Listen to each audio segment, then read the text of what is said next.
buenos días, muy buenos días a todas y a todos ustedes. Sean bienvenidos a esta segunda edición del Picnic Bajo la Sombra. A nombre de la Universidad Nacional Autónoma de México y las distintas instancias que colaboran para hacer posible este segundo Picnic Bajo la Sombra, en muy poco tiempo, en menos de 6 meses, hemos tenido dos ocasiones y oportunidades de estar y presenciar un fenómeno astronómico de esta naturaleza. Quisiéramos agradecer a todas las personas que colaboran para que esta jornada sea posible. Me voy a permitir, quiero mencionar que estamos en enlace con TV UNAM en directo en este momento y que tendremos a lo largo de toda la jornada una serie de coberturas por parte de la televisora de la universidad sobre las distintas etapas de esta jornada. Así es que sean bienvenidos. Quisiera darle la palabra al doctor Manuel Suárez, director general de divulgación de la ciencia, que nos acompaña, entre otras autoridades que participan de distintas áreas de la universidad en esta jornada del Picnic Bajo la Sombra. Manuel. Bueno, muchas gracias y muy buenos días a todas y todos. Bienvenidos nuevamente a Picnic Bajo la Sombra. A mí me parece este día es un día muy especial, no nada más por el fenómeno astronómico que estamos a punto de presenciar, sino también porque en la universidad hemos logrado conjuntar a muchísimas instancias, a muchísimas direcciones, a muchísimos académicos para poder lograr tener este evento aquí. Entonces, en nombre de la Dirección General de Divulgación de la Ciencia, del resto de las diferentes direcciones que han hecho esto posible, les deseamos que disfruten esta mañana aquí en las islas de Ciudad Universitaria, donde alrededor de un fenómeno astronómico también estamos conjuntando cultura y arte, y creo que eso es una parte muy, muy importante del día de hoy. Entonces, pues nuevamente les damos la bienvenida y les deseamos que se la pasen súper bien. Muchas gracias, Manuel. Gracias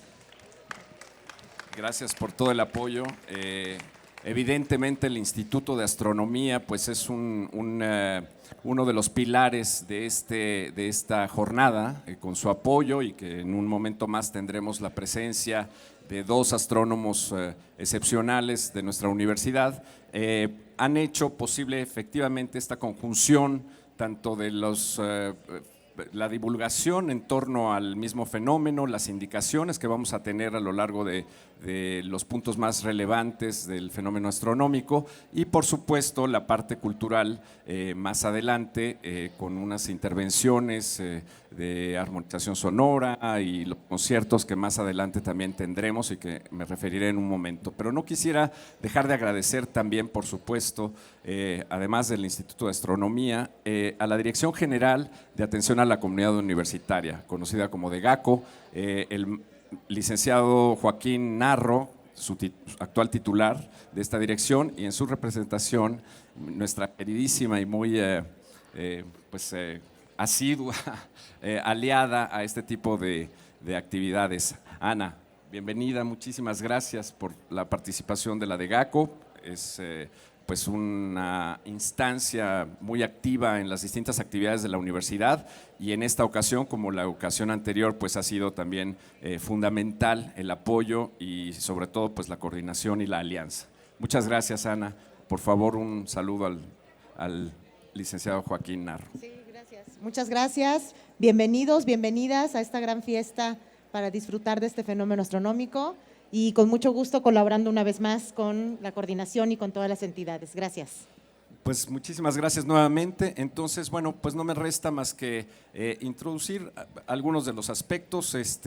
Vamos a empezar con esta conferencia en México bajo el eclipse de la luna, bajo la sombra de la luna, impartida por el doctor Jesús González y el doctor Aldo Rodríguez, que en breves momentos estarán ya iniciando esta charla divulgativa sobre los distintos aspectos del fenómeno que vamos a presenciar.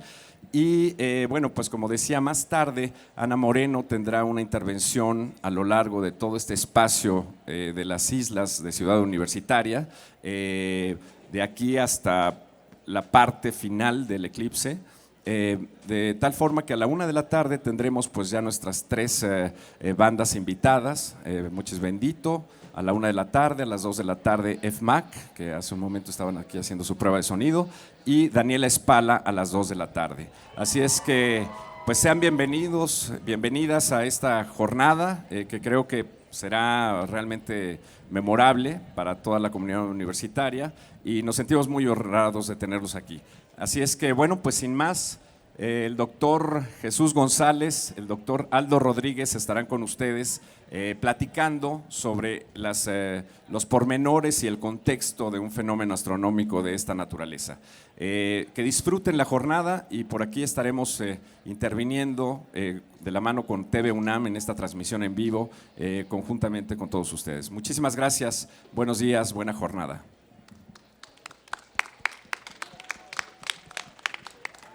Pues celebremos el tiempo. Buenos días. Me presento rápidamente. Soy el doctor José de Jesús González González, investigador del Instituto de Astronomía. Me da mucho gusto de nuevo estar en este evento, en esta conjunción de planetas, personas, música, arte. Vamos a dar una charla, como se llama, a la limón, con el doctor Aldo Rodríguez Puebla. Yo les voy a hablar más o menos rápidamente las generalidades, lo que son los eclipses, y después el doctor Aldo nos dará una semblanza de lo que es la relevancia para la física hoy en día de estos eventos. Bueno, pues la palabra eclipses viene del griego, eclipsis, que significa desaparecer, abandonar, oscurecerse. Y bueno, en otros diccionarios, como de la Real Academia Española de la Lengua, pues también existe este sentido. Ahora, en ese sentido de que son ocultamientos de astros, pues cuando observamos desde la Tierra, desde el punto de vista astronómico, tenemos variedad de tipos de eclipse. Tenemos los eclipses de Sol y Luna, como lo que nos lleva hoy en día a estar aquí, pero también hay otro tipo de eclipses, como son los tránsitos de Venus y Mercurio sobre el disco del Sol, otros tránsitos de lunas de Marte, otros planetas. También tenemos estrellas que se llaman eclipsantes y ocultaciones de planetas y estrellas que hoy en día las hacemos con alta precisión. También hay ocultaciones de objetos lejanos del sistema solar en estrellas y todo eso lo hacemos hoy en día. Pero hoy en día vamos a hablar de los eclipses de Sol y Luna y en particular los de Sol. En realidad este fenómeno es una coincidencia maravillosa de la naturaleza, es una coincidencia de diámetros y distancias. En realidad, el Sol es muchas veces más grande que la Luna, obviamente, es 400 veces más grande que la Luna, pero da la coincidencia de que además está 400 veces, un poquito menos, más lejos de la Tierra que la Luna. Y esto hace que el diámetro aparente de los dos sea igual, y por eso se puede llegar a ocultar totalmente el disco del Sol. Es más o menos medio grado, bueno, es un poquito, lo van a ver ahora que se pongan los anteojos con seguridad. Pueden ver el disco del Sol con sus anteojos o con los aditamentos que tengan especiales para esto desde ahora. El primer contacto lo vamos a tener a las 10:55 y les iremos avisando. Déjame ver la hora. Perfecto. Muy bien. Entonces, este factor de equivalencia de distancias y de diámetros no ha estado siempre. En realidad es un fenómeno transitorio también, pero transitorio a escalas astronómicas. En realidad es un fenómeno que puede durar varios miles de millones de años, pero como cambia la órbita de la Luna y se va alejando, etcétera, pues esta coincidencia tiene un periodo finito. Pero desde el punto de vista de lo que es la raza humana, pues es un fenómeno que ha estado presente en toda nuestra vida. Ahora, sabemos que este tipo de eclipses, como el eclipse de Sol y de Luna, se dan porque durante el periodo de la Luna alrededor de la Tierra, pues en 2 veces se alinean el Sol, la Tierra y la Luna. Y este proceso se llama una lunación. Entonces nos preguntamos, ¿por qué no tenemos eclipses, 2 eclipses cada mes? Y la razón es porque la órbita el plano de la órbita de la Luna está inclinado con respecto al plano de la órbita del Sol. Y la órbita de la Tierra alrededor del Sol precisamente se llama eclíptica porque solamente cuando la Luna, al ir sobre su órbita un poco inclinada, está cerca de este plano, es cuando se pueden dar los eclipses. Por eso no tenemos eclipses cada 15 días, ¿no? Además, pues las distancias varían poco a poco. O sea, la distancia media de la Luna a la Tierra varía por un 10%, de 365.000 kilómetros a aproximadamente 400.000. Entonces la Luna se ve más grande o más pequeña y por eso también el tipo de eclipses que se produce son distintos. Pueden ser parciales, totales o anilares. Con respecto a la Luna tenemos más variedad de eclipses, son más frecuentes los eclipses de Luna porque la sombra de la Tierra es mucho mayor que la sombra de la Luna y por ende se dan con más frecuencia y existen otros eclipses en los lunares que ni siquiera es la sombra completa, sino es una penumbra muy amplia. Entonces, ¿cómo entendemos la frecuencia de estos? Porque no solamente no se dan cada 2 meses, sino, cada mes, 2 al mes, sino porque además pasan bastantes años o periodos bastante largos para que un eclipse de un cierto tipo se vuelva a dar. Entonces, también tenemos que entender un poquito los periodos. La Luna da su periodo en su órbita, digamos, del punto más alejado y que vuelva al punto más alejado de su órbita. Eso se llama el mes anomalístico. Dura 27 días, 13 horas. Sin embargo, para que vuelva a pasar a un nodo, es decir, 2 veces cruza el plano de la eclíptica, y esto no lo hace en un periodo igual, lo hace en un periodo de 27 días y 5 horas. Para que se dé el eclipse, sin embargo, para que se dé una lunación, no solamente tiene que pasar los 27 días, sino como que la Tierra y la Luna van orbitando alrededor del Sol, para volver a estar alineados, tiene que rotar un poco más la Luna. Entonces, el periodo sinódico, es decir, el de las fases lunares, entre cada luna nueva, entre cada luna llena, es más largo, es 2 días más largo, es de 29 días, 12 horas. Esta combinación de periodos hace que para que un eclipse vuelva a ser similar, tiene que haber un número igual, digamos, de veces que da un periodo del otro. Y este ciclo, o sea, ¿cuántas veces tengo que multiplicar un periodo de 29 días y medio y otro de 27 días y un quinto para que vuelvan a coincidir? Si hacen esa multiplicación, les va a dar del orden de 6.590 días. Entonces, esto equivale a 18.03 años. Entonces, cada 18 años se puede repetir, digamos, una secuencia de eclipses similares. Eso se llama el ciclo de Saros. Y esto lo descubrieron, pues, muchísimas culturas. Ahora, es muy importante pensar qué efecto realmente tiene un eclipse sobre nosotros. Miren, en realidad es prácticamente nada que sea diferente al ciclo que mes a mes tenemos con el ciclo de las mareas. Porque aunque no haya eclipse, cada mes vuelve a estar la Luna muy cerca del Sol. Acuérdense, la inclinación de las 2 órbitas es solamente 5 grados. Entonces, la Luna nunca va a estar más lejos de 5 grados del Sol durante la Luna nueva. Entonces, es casi un eclipse. Y segundo, es muy gradual. No hay un efecto, digamos, muy rápido como serían los temblores, etcétera. Entonces, más el efecto de las mareas, que es mes con mes, no hay nada más particular del eclipse. Lo que sí es muy importante es que tenemos que tener cuidado de no ver el Sol directamente, especialmente durante un eclipse en la fase parcial. Durante la totalidad, nosotros no vamos a hacer total este eclipse el día de hoy, entonces no podemos dejar de verlos con seguridad, ya sea proyectado de una manera indirecta o con lentes o anteojos adecuados. No es necesario que lo vean de manera continua, por eso los lentes los pueden compartir en familias, en grupos, porque con que lo vean unos 10 segundos cada 10 minutos van a ir viendo cómo va a ir aumentando la mordida de la Luna al Sol.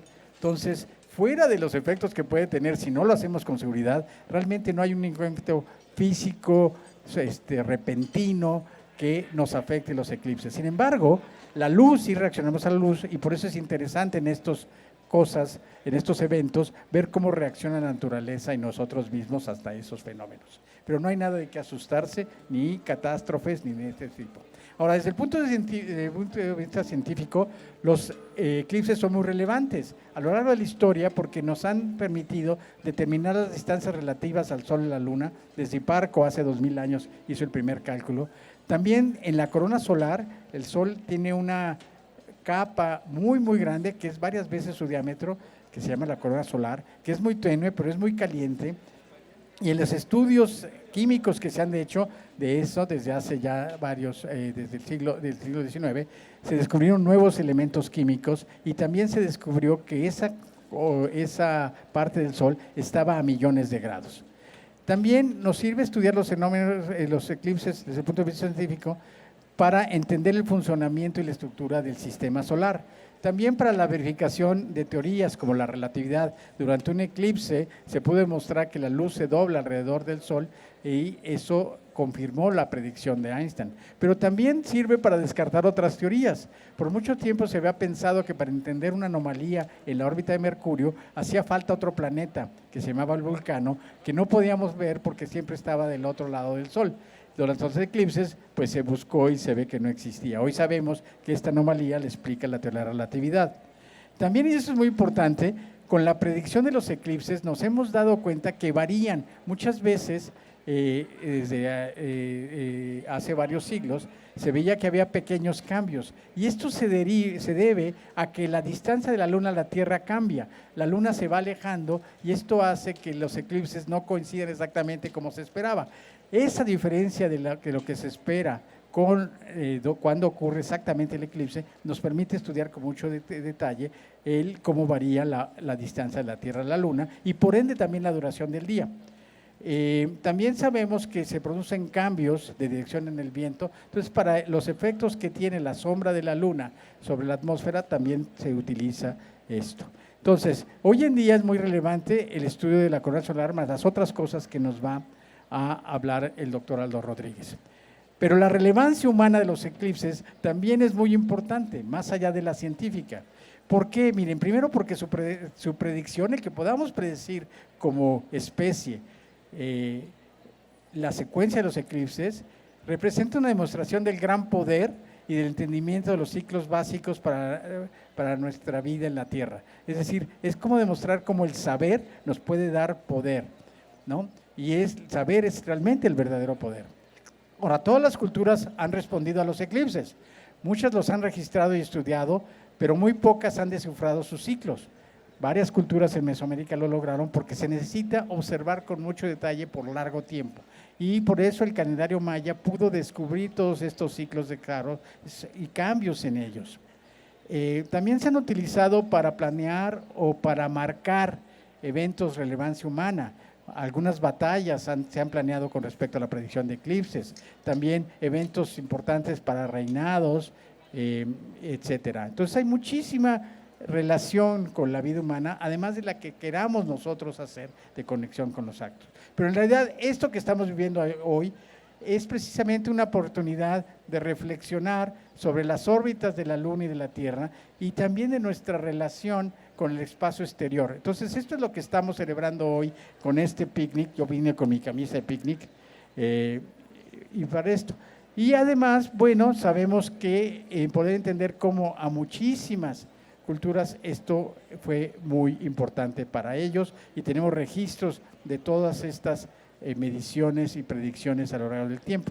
Ahora, los eclipses totales no se dan en toda la Tierra, porque la sombra de la Luna tiene un diámetro sobre la Tierra del orden de unos 100 kilómetros. Entonces la sombra va viajando, y eso es lo que vamos a ir viendo ahora, la sombra de la Luna va viajando y solo en una zona de 100 kilómetros digamos, de la proyección de la órbita de la Luna en la Tierra, es donde se va a poder ver la fase total. En México aquí lo vamos a ver parcial como hace unos meses vimos el que fue anular en Yucatán. Fue anular porque en ese momento la Luna estaba un poquito más lejos de la Tierra, entonces su diámetro no alcanza a cubrir la totalidad del Sol. Cuando está más cerca, como es en esta época, puede ser igual o un poquito mayor al diámetro del Sol y se van a los ciclos totales.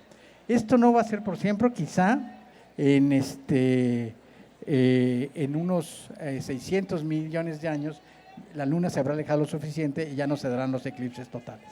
El día de hoy vamos a ver el viaje de la sombra sobre la Ciudad de México y les quiero decir un poquito cuáles van a ser los próximos eclipses de sol en México. Hay eclipses totales de sol prácticamente cada año en algún lugar de la Tierra, a veces en lugares pues, que en el océano o muy lejanos, y otras veces pasa en el continente como ahora. En México no vamos a tener un eclipse total de sol hasta dentro de bastante tiempo. En 2052 vamos a tomar uno que va a pasar por Puerto Vallarta, en 2071 por Cozumel, en 2078 uno en Aguascalientes, en 2198 en Navajoa.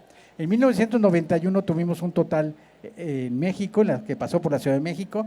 El siguiente eclipse total en la Ciudad de México no pasará si estará dentro de más de 200 años, en el 2261 y en el 2291. Yo no voy a esperar, entonces quizá me vaya a uno de los eclipses que se van a dar a los próximos años en Australia. Pues con esto los dejo. Adelante, doctor Puebla Rodríguez. Vamos a estar con ustedes a lo largo del día. Cualquier pregunta, ahí las vemos. Y por favor sigan las indicaciones de toda la gente que se ha entrenado para esto en las carpas especiales.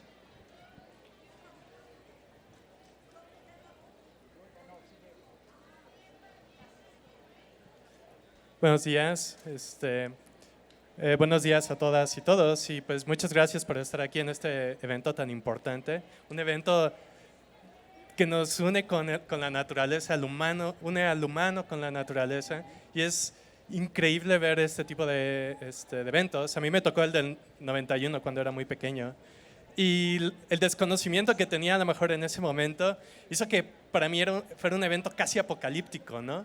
Pero ahora que entiendo lo que sucede con los eclipses, se vuelve algo así como que me siento uno casi con el universo.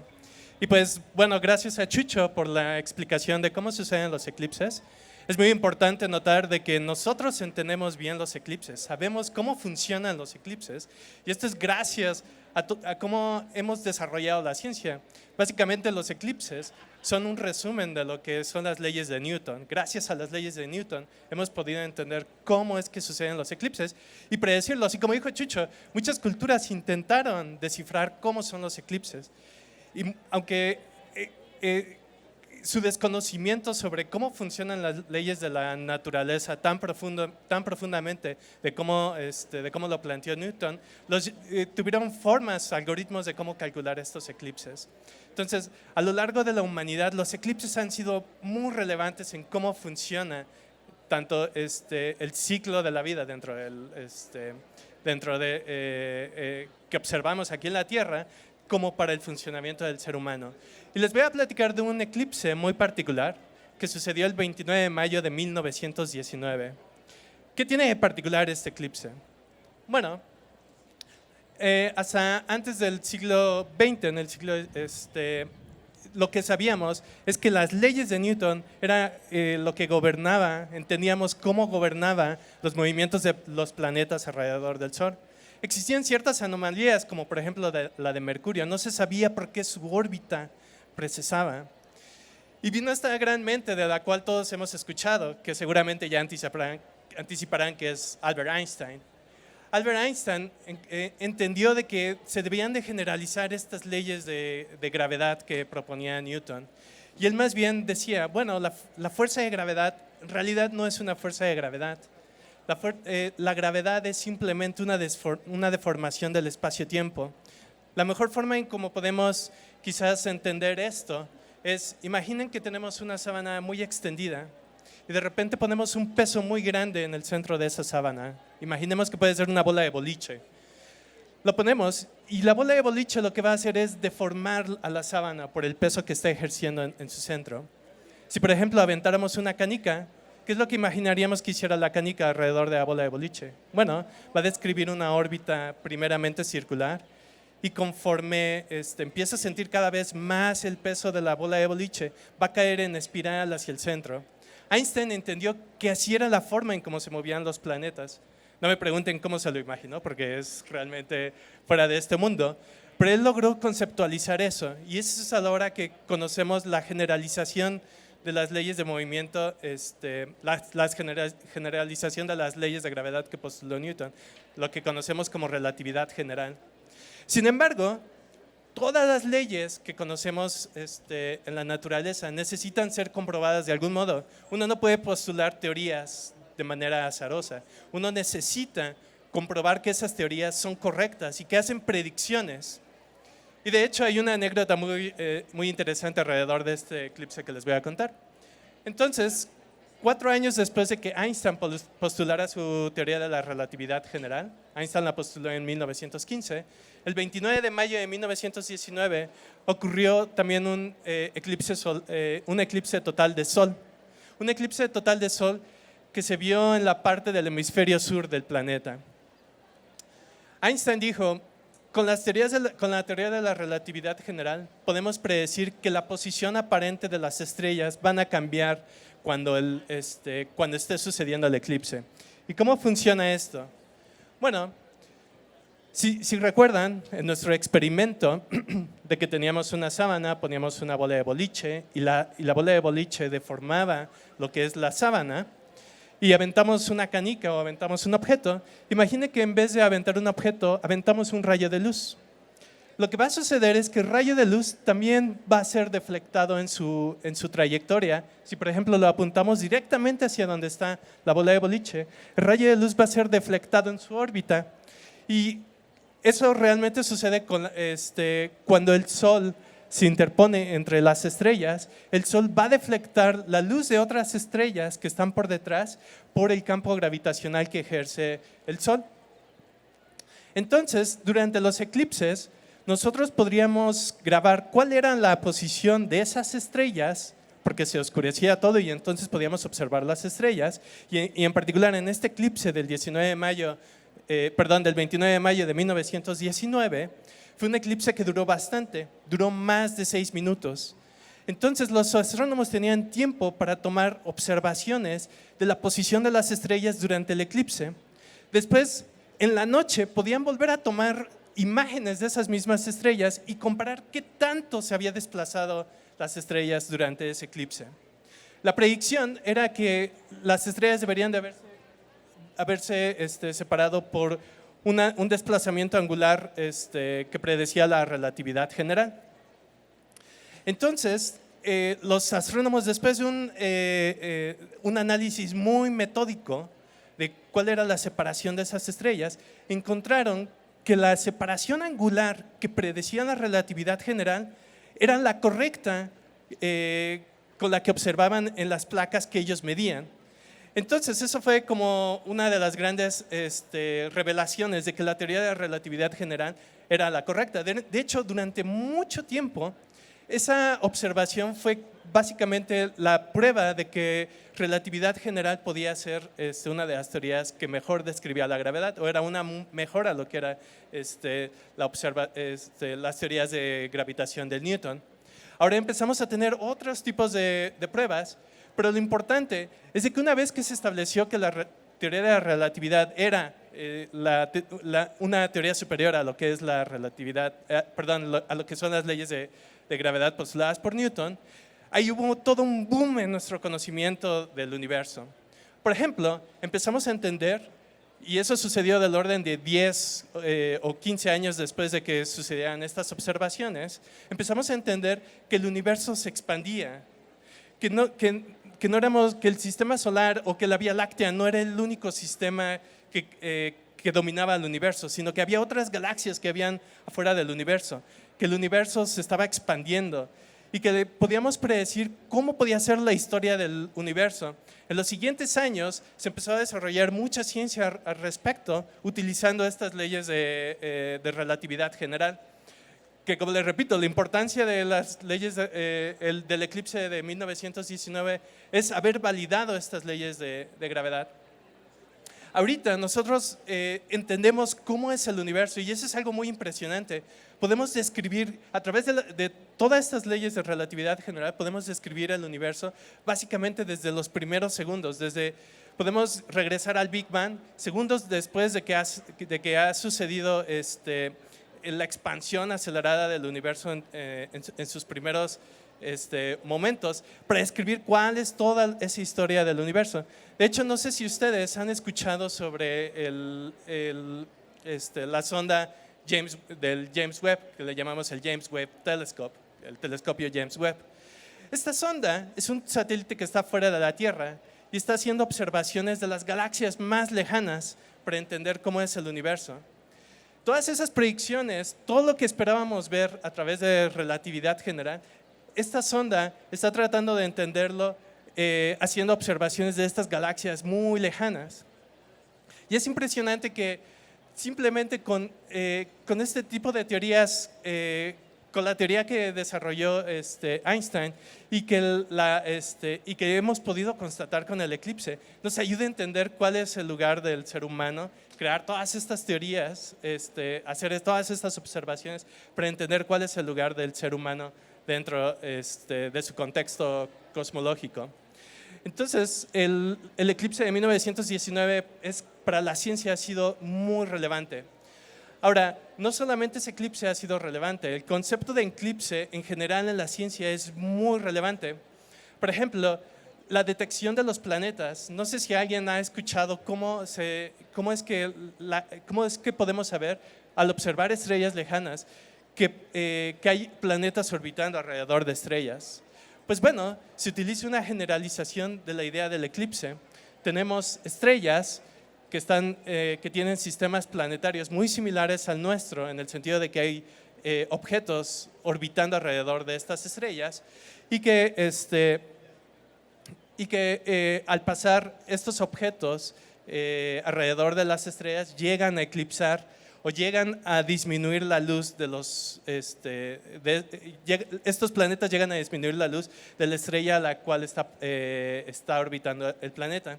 Con esa información, los astrónomos podemos saber qué tipo de planeta es el que está orbitando alrededor de esta estrella, cuál es el periodo de órbita de este planeta alrededor de la estrella.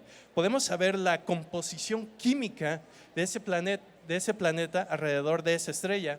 Entonces, el concepto de eclipse, más allá de que si ahorita son relevantes para la física actual o no los eclipses, el concepto mismo de eclipse se vuelve muy importante dentro de la comunidad astronómica. Podemos entender cómo es que funciona la gravedad gracias a los eclipses. Podemos entender cómo son los planetas. Podemos visualizar qué composición química tienen los planetas. Podemos decir si el planeta es rocoso, si el planeta tiene agua. Y esto es gracias al concepto eclipsante que puedan tener las órbitas de los planetas alrededor de las estrellas. Entonces, pues bueno, espero disfruten, todas y todos disfruten el eclipse del día de hoy, que hayan disfrutado de estas pláticas que tenemos, que dimos Chucho y yo, y que se lleven esta parte científica de lo que son los eclipses, lo cual no tiene nada de místico, están bien entendidos y simplemente nos ayudan a disfrutarlo de ese modo en comunidad, nos ayudan a entender cuál es nuestro contexto cosmológico, nuestro contexto astronómico con la naturaleza, lo cual es impresionante a mi parecer. Y pues bueno, recuerden que no pueden ver el eclipse directamente, tienen que utilizar unos lentes como estos o unas placas de soldador del número 14 para observar los eclipses. Tampoco pueden observarlo directamente con sus celulares, entonces necesitan, no pueden hacer esto con sus celulares porque pues, se pueden dañar fuertemente los ojos. Necesitan de nuevo algún tipo de filtro solar para poder observar estos eclipses. Pues sí, muchas gracias, doctor Aldo.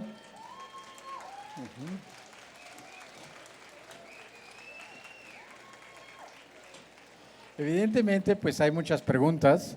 Vamos a estar con ustedes a lo largo del día, no solamente nosotros, pero les recuerdo que también va a haber, hay carpas especializadas con astrónomos y aficionados que saben muy bien cómo dirigirlos para observar este evento con seguridad. Nos vamos a preparar en los próximos minutos precisamente para que inicie la fase del eclipse en la Ciudad de México. Va a tocar la luna, el disco del sol. Ustedes se imaginan, ahorita no ven, aunque si dirigen su vista hacia allá, sobre todo con anteojos, van a ver que no ven la luna, ¿no? La luna está prácticamente en su fase de luna nueva, donde pues la parte iluminada está alejada de la Tierra. Pero en un eclipse de repente descubrimos que en efecto la luna está ahí, y ese primer mordisco es una parte emocionante, ver que realmente está la luna ahí, que realmente sucede el eclipse, que la predicción tenía razón, y precisamente tenemos astrónomos trabajando en estas cosas durante el eclipse, porque como les comento, cualquier desviación del tiempo en el cual sucede cada fase nos está haciendo medir con mayor precisión los cambios potenciales de la órbita de la Luna alrededor de la Tierra. Cuando la Luna se aleja, pues la duración del día también se va alentando. Y de hecho sabemos por la serie de los eclipses que la Tierra rotaba más rápido anteriormente. De hecho, la teoría de origen de la Luna más aceptada es que realmente la Luna se formó por una colisión a la Tierra bastante masiva, se desprende la Luna y empieza a orbitar cada vez más alejado. En un principio el día duraba pues muy corto, ¿no? Menos algunas horas, y después se fue alentando. Y a medida que ya entraron en secuencia, porque la gravedad precisamente no solamente desvía la luz, sino también hace que los objetos encuentren resonancias. Entonces, así como la razón por la cual la Luna siempre nos da la misma cara es porque entra precisamente por el efecto de las mareas un amarre gravitacional que hace que coincida el periodo de rotación con el periodo de traslación. Entonces, este también es un evento que se llama secular. O sea, una cosa es lo que sucede en la formación y la gravedad va gobernando más o menos cómo va encontrando su equilibrio cada sistema, pero este equilibrio no es para siempre, va variando muy lento, y por eso la astronomía pues es para siempre. También mencionó el doctor Aldo la relevancia para medir teorías muy importantes, y hoy en día también medimos con mayor precisión los detalles de la corona solar, ya sea durante los eclipses, pero ahora también tenemos satélites que hacen eclipses, digamos, artificiales, y como no tenemos la atmósfera que difunde esa luz, podemos estar observando la corona del Sol de manera continua. La corona solar tiene mucha relevancia para nosotros porque es una zona muy caliente, es una zona de donde se eyectan partículas que llegan hasta la Tierra, que llamamos los rayos cósmicos, y hay a veces eyecciones muy violentas.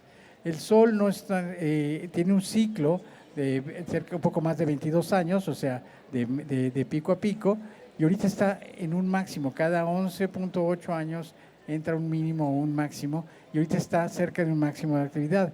En el máximo se producen, la corona, se rompen más las zonas del campo magnético, se crean manchas solares, y además hay tormentas que les llamamos solares cuando hay eyecciones grandes de estas partículas cargadas que son colectadas por el campo magnético de la Tierra y nos afectan. La ventaja es que las auroras se vuelven más bonitas. Las auroras son precisamente el efecto de los rayos cósmicos cuando se capturan en el campo magnético de la Tierra. Entonces hay mucha ciencia que se ha hecho, hay mucha ciencia por hacer, y en ese sentido los eclipses, desde el punto de vista científico, siempre van a ser muy importantes. Y repito, pues para nosotros, por eso en este evento que hemos combinado con música, con meditaciones, es una oportunidad de nosotros relacionarnos con esto que día a día se nos ha olvidado. La luz de las ciudades, la actividad humana nos ha alejado de esa conexión con el cielo nocturno. Muchos de ustedes, de nosotros, no sabemos ni siquiera dónde está el norte, no lo identificamos, porque ya no lo necesitamos. La ciencia nos ha brindado la tecnología que nos saca de esa necesidad.